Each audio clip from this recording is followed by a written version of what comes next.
coming up on today's episode of Soap Scoop, we have the brilliant James Cartwright from Coronation Street. He plays Theo and he joins Chloe to talk all about this very dark storyline that's emerging with Todd. We also have some chat about the Inside Soap Awards. Let's talk about all those winners.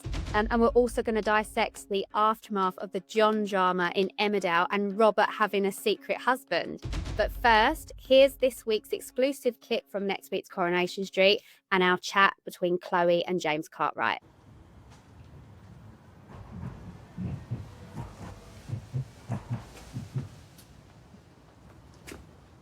You're not dead then? No. Where were you? Out. For 2 whole nights? Is this how it's going to be now? You're just going to go feral whenever you feel like it and I'm supposed to, what, lump it? Do you know the one thing that you haven't asked me? You haven't asked me if I'm okay. Well, are you? No. You're probably wondering where this was. Gary's lad handed it into the cabin. Imagine what I thought.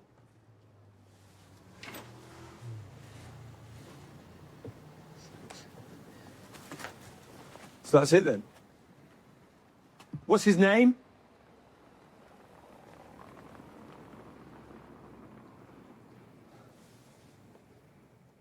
Hi James, welcome to Soap Scoop, the Inside Soap podcast. It's lovely to have you on with us today. I am so excited to be with you and talk all things Corrie and, of course, all things Theo. How are you? Amazing. Thank you. I want to find out, first of all, how much you knew about who Theo was going to become when you joined Corrie. Like, how much did the producers tell you? Did you know he was going to go down a very dark path from day one? I knew a bit. I knew he was a naughty boy, to put it mildly. It was always set to be a villain. I knew he was always going to be Todd's new boyfriend, and I knew it was going to be domestic violence. So Kate Brooks, the producer, who I couldn't love another human being more. She is just wonderful. Has been very good at telling me what's going to happen and keeping me in touch every step of the way. And it's been really exciting, I think, to come into the show and, sort of play someone who's so different to myself. He's just, he's a madman, isn't he, really? He's a narcissist and he's like, you wouldn't want him as your boyfriend, would you, put it that way? Blimey O'Reilly. Absolutely not. I mean, it's kind of been quite a slow burn because I think a lot of the viewers, and even me, I was watching it being like, what is Todd doing? Theo's not nice. I'm seeing all these massive red flags. What's going on? Was it been kind of interesting for you to kind of slowly build up all these kind of signs that he's not a nice guy? Yeah, it's been really great. I mean, I think that's what soap, of all our mediums, that's what soap does best. Because actually you have the ability 3 times a week to just very slowly in real time do those long form stories. I mean, it's been going 50 years, is it? Probably 60 years. A long old time. And in that time, you can explore things in relative real time, really. It's just been very subtle. Then a little bit of something. You go, oh, is that okay or not? And I think the audience have not been sure whether to root for them or not. They're going, sure, are we supposed to like these? Are we supposed to like it? Like, how are we supposed to feel? It's not been quite clear. Now everyone's gone, oh, he's horrible. He's a horrible man. Run. I was in the supermarket and and one of the ladies who worked there on the checkout, she went, "Aye." She was scared. She went, "You leave Todd alone." Across the supermarket, it's a big one. And everyone turned like that and said, "Hey, don't be telling me you're Team Todd." She went, "I am." She went, "You're horrible, you." I says, "Come on now," It was very, very funny. I mean, it's kind of horrifying that you're being harassed in supermarkets, but it shows what a great job you're doing because, like you say, Theo is awful. I am in the office a massive fan of the Archers, the biggest fan of the Archers. So for me, seeing you play a completely opposite character to Harrison Burns, it's been great fun. For you, obviously, playing the villain is such a departure from what you're used to. So what's it been like, kind of taking the opposite side to normal? Thank you for listening to the Archers. It's the way I describe. I am so proud to be in Coronation Street. I'm very, very proud, and I'm also very proud to be in the Archers. I've done the Archers for 12 years, and sort of, I got asked the other day in another interview, and I said the Archers is like my wife, and Coronation Street is like my mistress or my sort of affair. You know, like it's I've done the Archers for so long. I mean, you know, I started it when I was like 28. You know, like I've done it for such a long time. It's been really joyous to. I think the great thing in acting is the pleasure of, well, any art, whatever it is. Same, you know, with you. Like the great pleasure is variety in life, right? And I think to have the ability to, obviously Harrison's very nice, isn't he? You know, oh, come here, and you know, it's all bell ringing and flapjack competitions. But it's been really exciting and challenging as well to think, blimey, how do you do that? You know, and when I shove there's a scene, I don't know if you've seen where I shove a kebab in Todd's face. Awful. And I've never told anyone, not the press anyway, but when I got in the car on the way home, I cried. Just because when you're acting, what's funny about it is the brain knows you're acting, but the body doesn't. So you hold it. You know, if you have a massive row with your partner, even if you go for a walk, you sort of hold it, don't you? And it was that really, I just got in the car and it was like a release. I just cried. There's an horrible bit where if you watch the scene, I grab his face and I'm putting the kebab in, which was horrible. And then he turns away, and he's such a lovely lad, and he turns away. And I physically recorrect his face to carry on. And it was that moment of sort of imposing yourself on someone. It felt horrible. You know, it didn't feel a nice thing. I was going to ask you about kind of filming that scene and similar scenes with Gareth, because we all know Gareth is a lovely man, and I'm sure you're loving working with him. But filming those scenes must be really challenging. No, it is. But what's great about it, we have a nice shorthand, me and Gareth. We both understand. We're both very sort of respectful, and as we talk about it, you know, and we say, "Is that okay? Are you all right?" We'll run through it. Do you feel okay? Actually, I'm much, but you know, and we sort of work out. So by the time, because as you know, with soap, you only get 1 or 2 takes. You know, if it's a movie, you'd probably spend, you know, you'd have a few days rehearsal, so you get 1 or 2 takes. So it's really important to make sure everybody feels okay, because it is, you know, can be quite upsetting, I think, for both parties. You know, it's not nice for anyone, but I think it's yeah, so we just sort of talk about it really and find a nice place where everybody's happy, and when you pull the trigger on it, you know. So yeah, I mean, there's more coming up, blimey O'Reilly. I mean, you know, the viewers are in for a sort of, I'd say a treat, but I don't know. I mean, you're in for a treat in terms of the story is very juicy. You know, there's a lot to sort of engage with, you know, but it certainly doesn't get any better, Theo. Yeah. A tough watch, but obviously a really important and groundbreaking one as well, because obviously Corrie's explored domestic violence before, but not in a same-sex couple. So obviously it's a first for the soap. What's it been like to kind of be involved in a soap first in that way? Well, I mean, everything's a thrill. You know, I love it all. It's really nice. Yeah, it's really nice, and I think the same sex thing's interesting, particularly between 2 men, because you know we're sort of there's very clear lines, isn't there? I mean, hitting no one's okay, but I think societal perspective on 2 men hitting each other, someone feel the weight of it feels diminished. Do you know what I mean? 2 men punching each other, you go, oh, they've just had a bit of a scrap, and you know, and the clear lines between when a man hits a woman, of course, because there's a power dynamic. But then if there's 2 men having a pop at each other, you know, like, so I think it's very important. And I've actually been stopped quite a few times. We were filming in the gay village. There's some scenes coming up in the gay village. So we did some locations, which was great. I think you'll love it. And while we were doing that, you know, we got stopped a few times by people saying, we're really pleased that you're doing this, because it is a part of the community that nobody talks about. It's this sort of hidden part of it. So I think it's really smart by sort of Kate Brooks and Ian and Verity and the team, and everyone sort of wanting to explore that and see where it goes. And I think that's the interesting thing about that is like you said with the slow burn, you know, it's not, that's when you figure out why people don't leave. You know, because when you're together, it's good. But then there are these flashpoints where it's bloody rotten, you know. Yeah. And we're about to see Theo playing the hero, almost kind of saving Asher, looking like a wonderful guy. Do you think there's a part of him that is genuinely able to maybe go to therapy, get some help, move on? Because obviously the conversion therapy and his repressed sexuality has had this huge impact on him. Or do you think now he's kind of going down a very irredeemable route? Yeah, I mean, he's very complicated, isn't he? He's a very complicated chap, and he's left his wife and kids for Todd. So that's, you know, instantly it's high stakes, and it's I've left everything for you. You know, it's that sort of thing. So, yeah, is he redeemable? I don't know. I mean, he's essentially a homophobic homosexual, isn't he? Really, he loves men. He loves Todd. But he can't.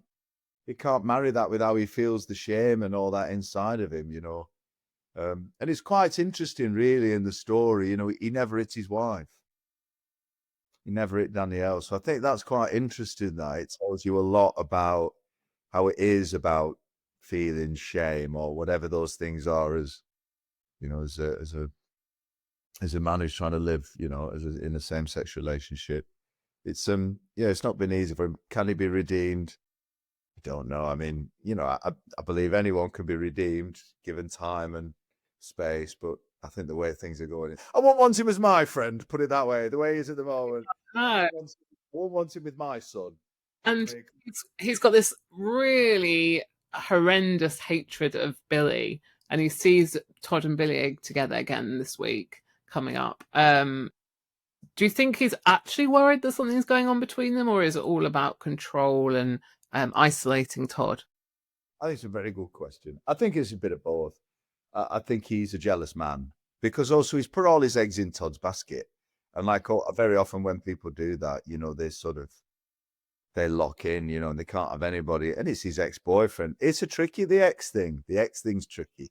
When people are still close with their exes, and you know that it is tricky. And as rational adults, you know, we sort of make peace with that and go, well, I trust him, it's fine. But I don't think he's being very rational. I don't think he's a particularly rational man. So he finds it very challenging.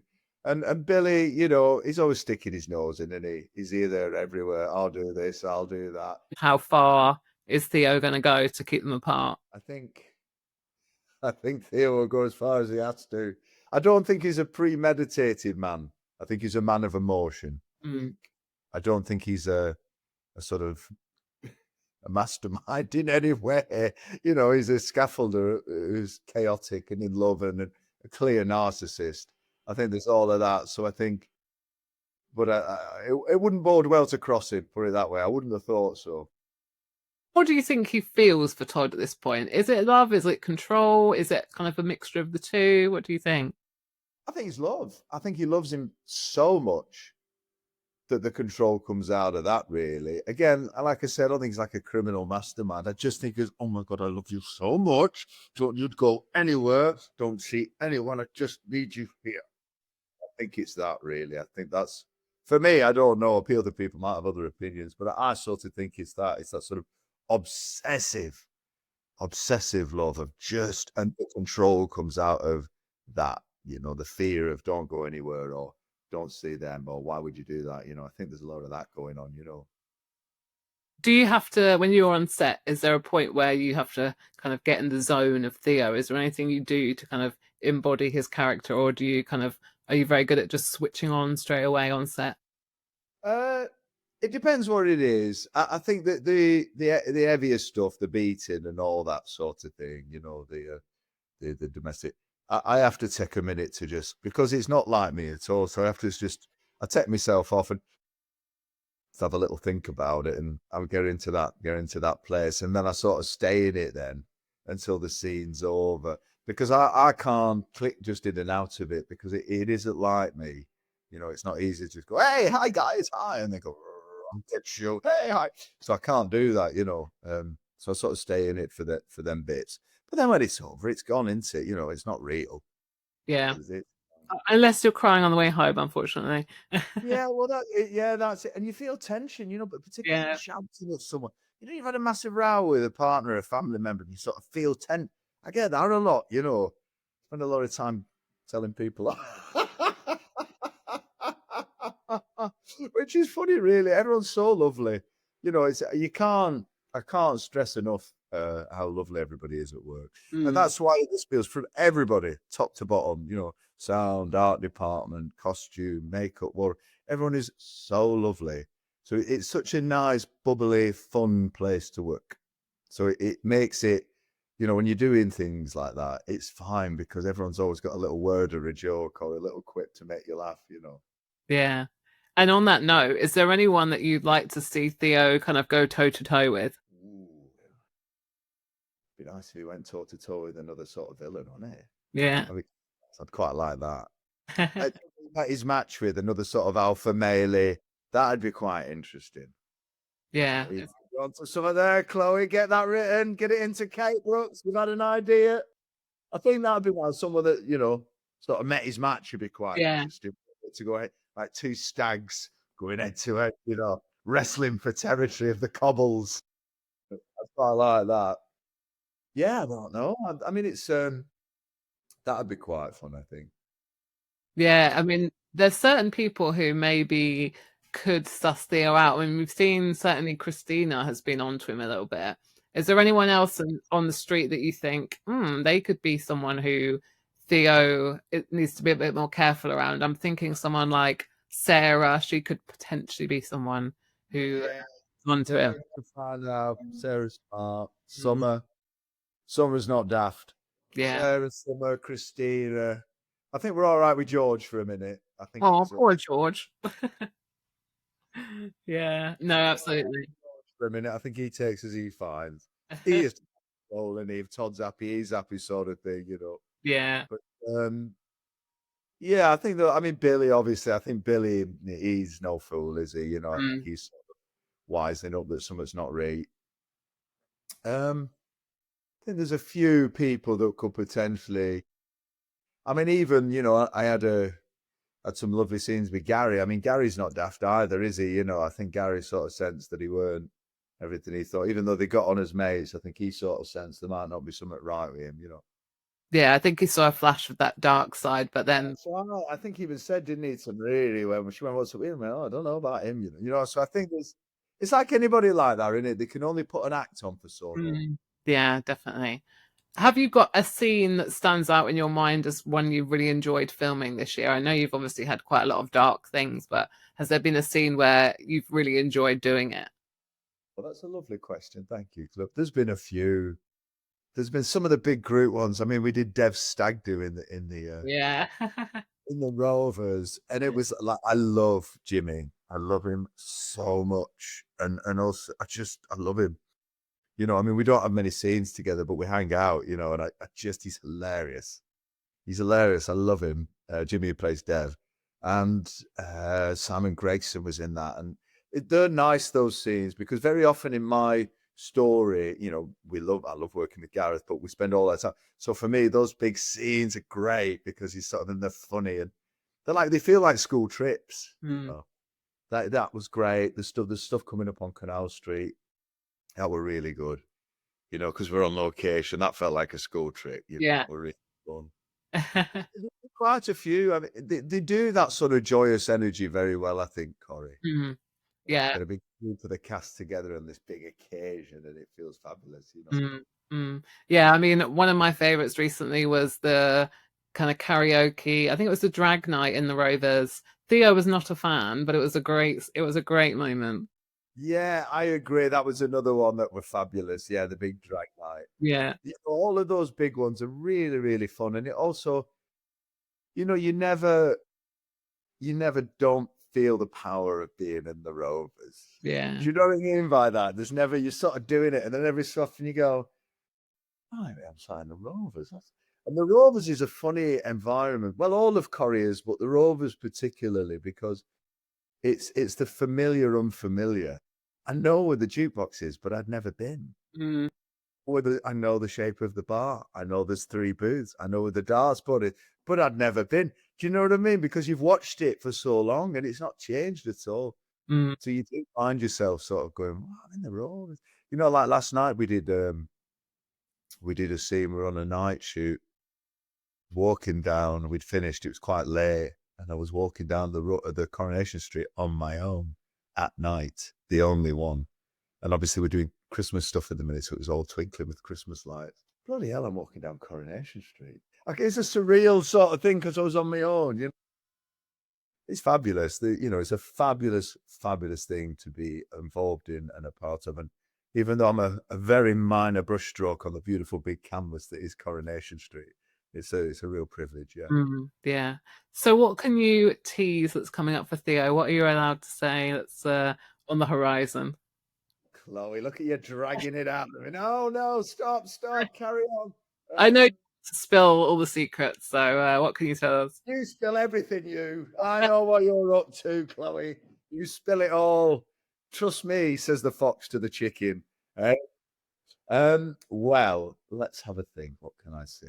I think he struggles. I think he struggles even more with his mental health. I think he is trying to find out what the best way forward is for him and Todd.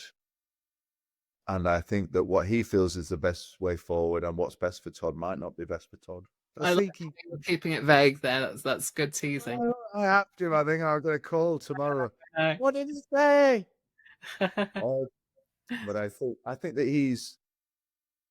he thinks he's doing the best at this point. I think he's making some decisions that he feels are the best for the relationship, but as an outsider, he's clearly not. You know, and I think there's some self-interest there, of course, but I think he's also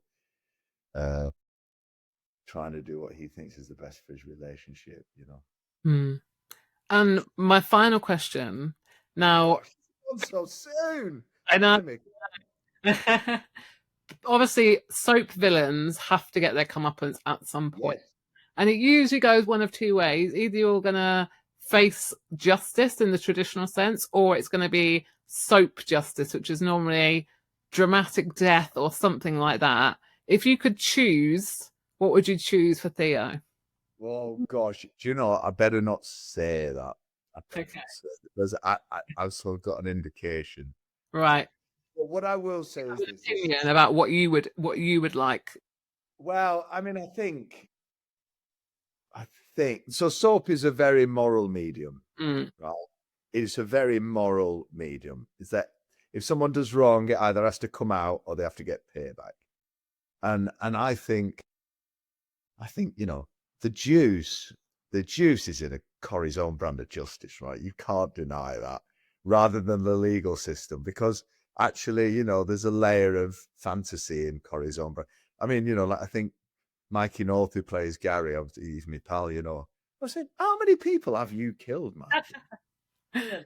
3. I said, 3? You've killed 3 people? He went, yeah, killed 3 bodies. I think the juice is in a killing, in it, really, or something, you know, Theo falling off a scaffolding. No. Yeah, it's got to be the scaffolding. I am actually quite worried. What do you think? Let me ask you. What do you think? I mean, I'm always up for a good grisly, dramatic death. I think it's always good fun. I'd rather watch that than a court case, if I'm honest. Although, obviously, I think there are some villains that you think, okay, they need their day in court and proper justice. But I don't know, death's more fun. Oh, definitely more fun. I also do. I love the idea of the scaffolding. I think I am slightly concerned for Theo coming up. It is winter. He's not going to be able to have his arms out. So, you know, Cope could get caught in the scaffolding, something like that. Let me tell you. So when I first started in filming in January, and we had a costume fitting in November, I think. And we said, oh, you know, let's, you know, we'll have him in a vest and all that, because when it goes out, it'll be sort of spring, summer. Are you all right with that? And I went, yeah, fine. I said, I'll be all right. Blow me. Come to January on top of a scaff tower. Everyone felt, I've never had so many people feel sorry for me. And they were, I mean, I didn't show it on my face. I'm going, hey, how are you doing? Oh, I'm Theo. Hey, what are you doing? All that. But blimey, all right. I've never been as cold in my life. On top of this scaff tower, it was howling in between takes. And everyone's going, are you all right? So they're going, yeah, I'm fine. So the vest went. The vest was cold.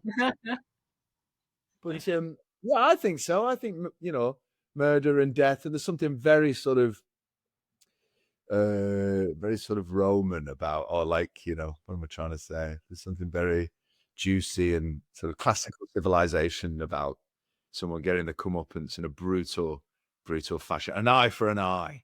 Exactly. That sort of thing. I like all that, you know, but I don't know which way they're going to go. So Yeah. I can't say Brilliant. which way. But Well, I'm very much looking forward to. I'm really looking forward to it. I think it's been great. The slow burn. We're kind of loving to hate Theo at the moment. Feeling very sorry for poor Todd, but it's been fantastic storyline. But thanks for chatting with us today, James. It's been lovely. It has been an absolute pleasure and a tonic. And thank you to you, Chloe, and everyone who watches. And it means a lot. So thank you for some this. Well, Chloe, that was a lovely chat you had with James. Now, before we go into that, we must say why we're sat here wearing sunglasses.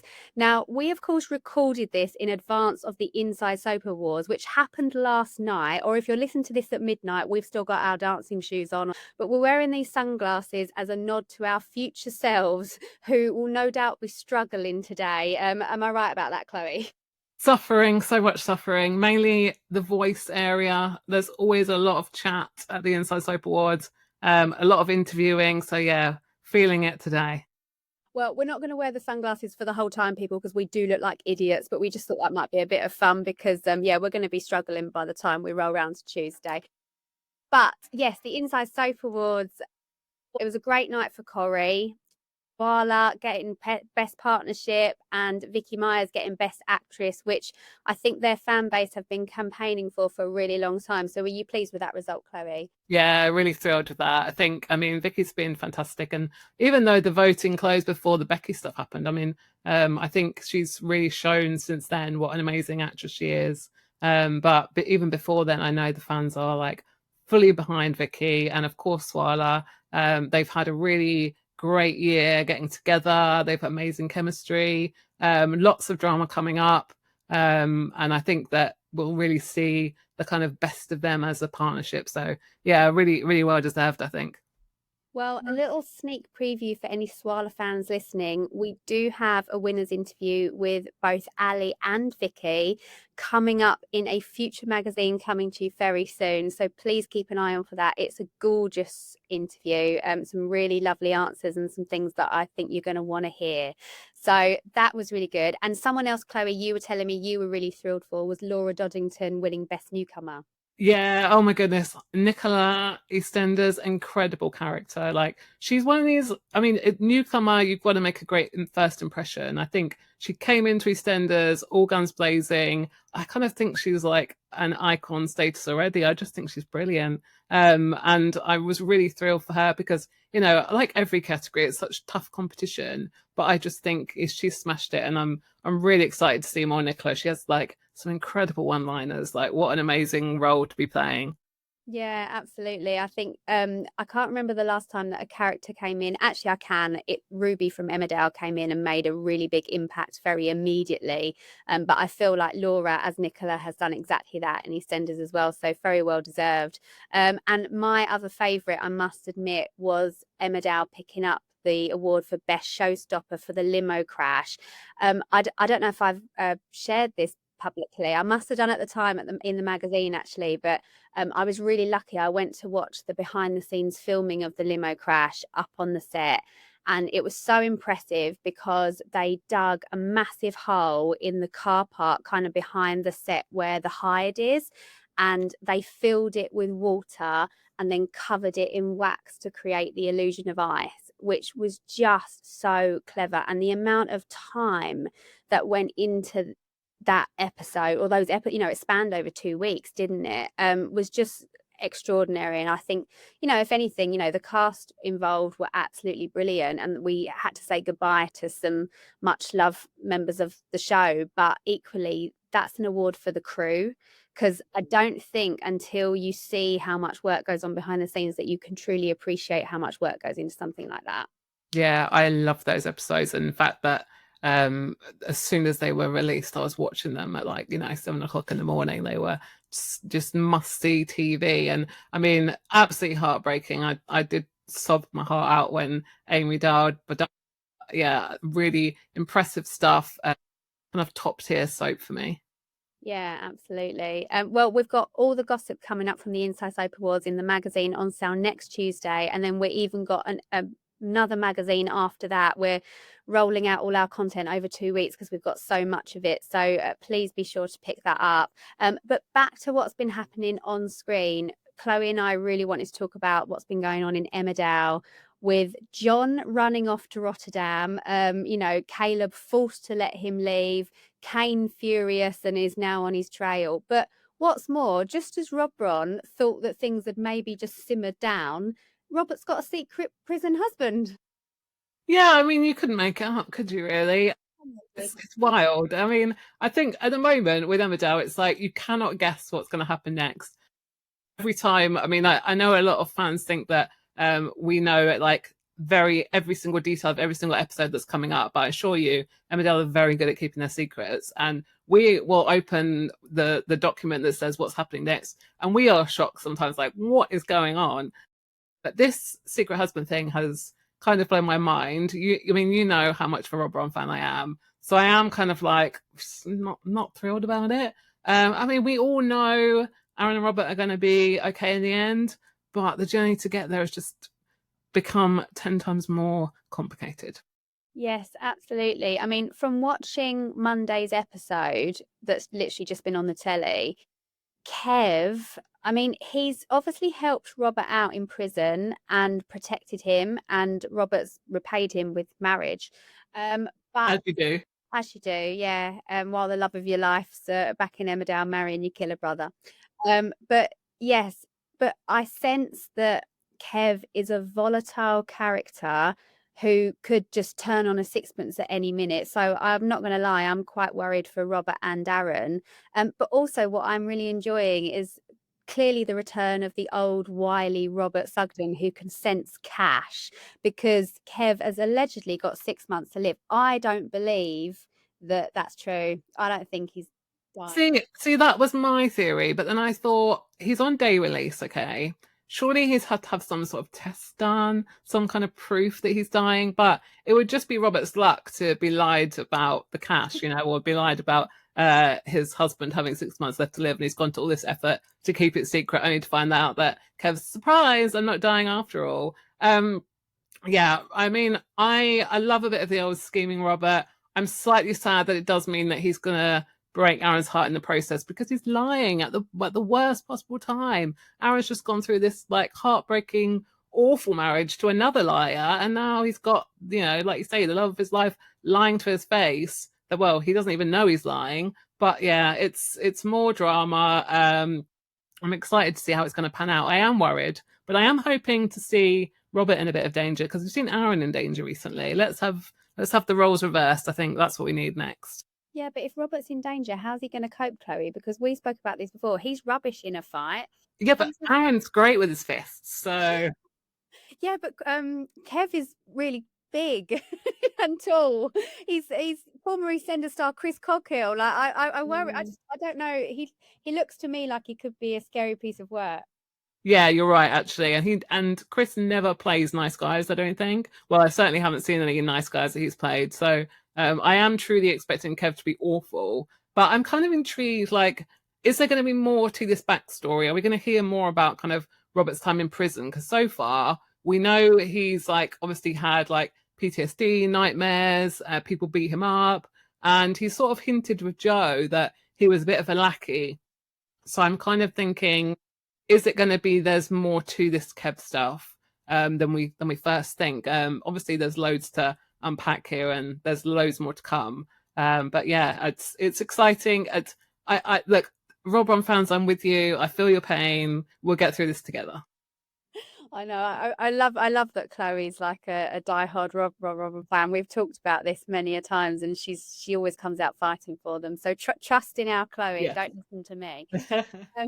Right now, speaking of another partnership, is a big week coming up for Callum and Ben in EastEnders, because Ben is also out on day release. What with these day releases? Who knew it was that easy to get out of prison for the day? But not in front funny, but going back to Emmerdale, Kev was just strolling around and someone just let him go.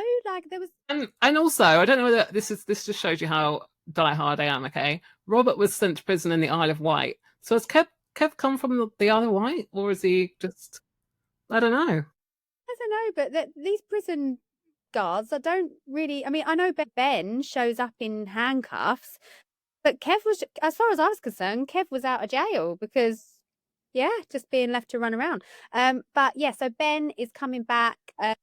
Now this is going to be tricky because the Mitchells find out in this week we're previewing that Callum has been seeing Jonny, and they basically give him an ultimatum and they say, you need to tell Ben or we will. So it's a question as to whether Callum is going to fess up, but then they do have quite a poignant reunion in the graveyard. So I don't know, how do you think this is looking?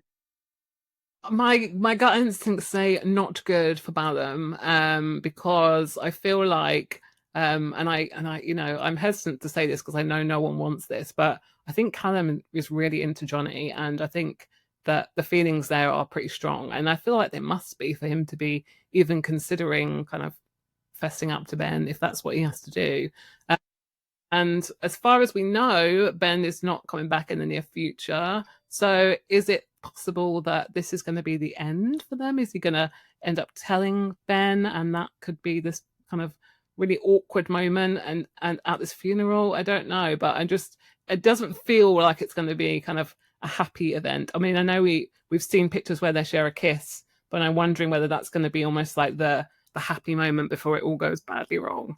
Yeah, I think Ben's going to show up and just be so pleased to see Callum, and not knowing what's going on behind the scenes. But I can't believe that they would bring Ben back and not have that secret blown, because of course you want to see his reaction. But at least if he is going back to prison, it's in this country, so he can collect his thoughts in the UK and not 1,000 miles away in the US, which was the situation he was in previously. So every cloud. Yeah, that does make it more awkward though, because what's Callum going to do? Is he going to then have to go and visit him to kind of, I don't know, sign the divorce papers? I just think it's going to be tough, I think, for whatever happens next. Well, it's looking that way for all our favourite soap couples at the moment, who are really dominating the storylines. I love that we're coming onto this podcast each week and really debating those romances that we invest in. It just goes to show it's all about the love in the soaps, not the fighting. At the moment, it's all about the torture.